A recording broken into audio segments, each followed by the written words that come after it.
We've now worked on generating main points, which is an invention category. We've talked about organizing them, that's an arrangement category. Now I want to turn and talk to some style for those main points.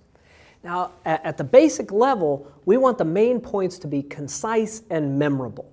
We'll get back to this, but you're not doing the main point, explaining all of the main point in its phrasing, right? Because that's part of the overall argument. That's partly support, part warrant. So that claim, we want that main point, that claim to be phrased as memorably and concisely as we can.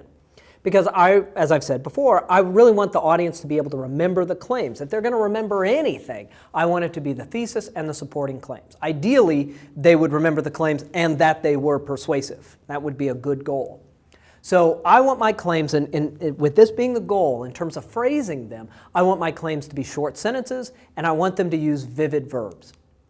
Now I should point out, obviously, this is pretty culturally specific, language-specific advice here. So as we move this into discussion forums, I would be interested in hearing how and where this might differ in other languages. But for now, let's see how we can make our points as concisely as possible. So if you take a look at this sample thesis here, universities should make public speaking a graduation requirement. And I'm just staying with that as a general example here.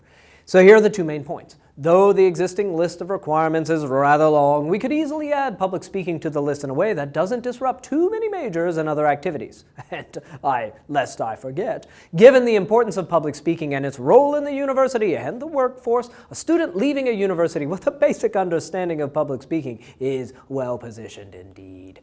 So those are way too long. Those are crazy long.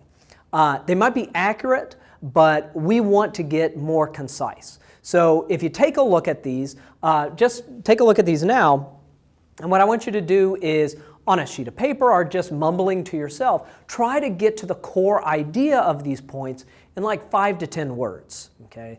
Much more concise phrasing on that. Here's one way you might run that. So universities should make public speaking a graduation requirement. Why? Because universities can easily add public speaking to their requirements, and public speaking adds value to a college degree.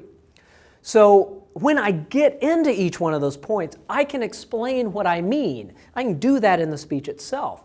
But in the intro and at the broadest level, I want the crux of the argument stated as memorably as possible while still retaining its accuracy. So I really want to aim for fewer words, more concise phrasing.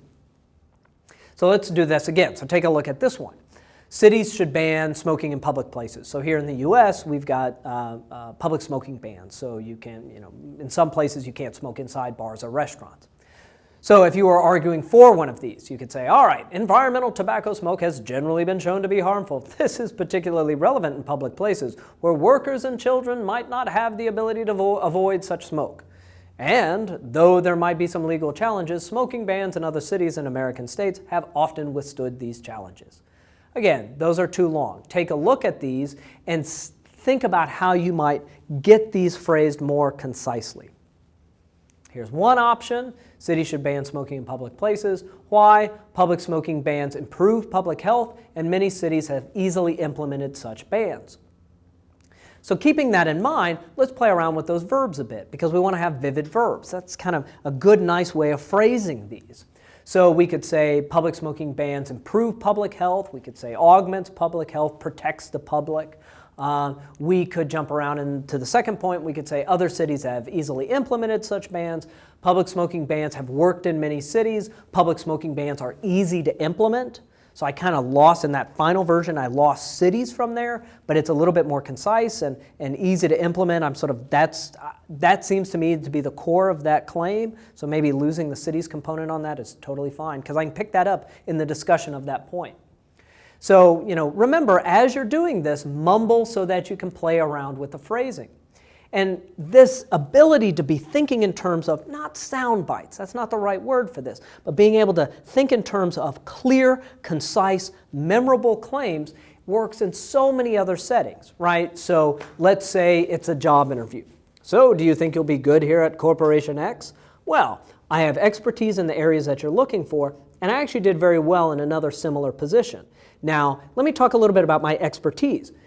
Man, those are two pretty good claims that you would want that interviewer to remember. certainly as they're discussing you with the other hiring people who are making that decision. I've had a chance to work with a number of research scientists, and this really works well here, not only for doing conference presentations, but certainly for talking to the public about research. So, hypothetically, the public says, tell me a little bit about your research and how it impacts me. Well, says the biomedical person, my research helps us better understand biomedical industries. And that research can equip you to be a better consumer, and that research can drive the industry to make improvements that make your life easier. Well, those phrases, those claims will be explained when you explain them. You can get to that in the speech, but the phrasing there is doing a lot of work for you. It's making those claims have punch. It's making them concise and memorable. So now we're going to leave main points. We've talked about coming up with main points, arranging main points, and phrasing main points. So now, in the last section of this week's material, we're going to move from main points to coming up with support for those main points.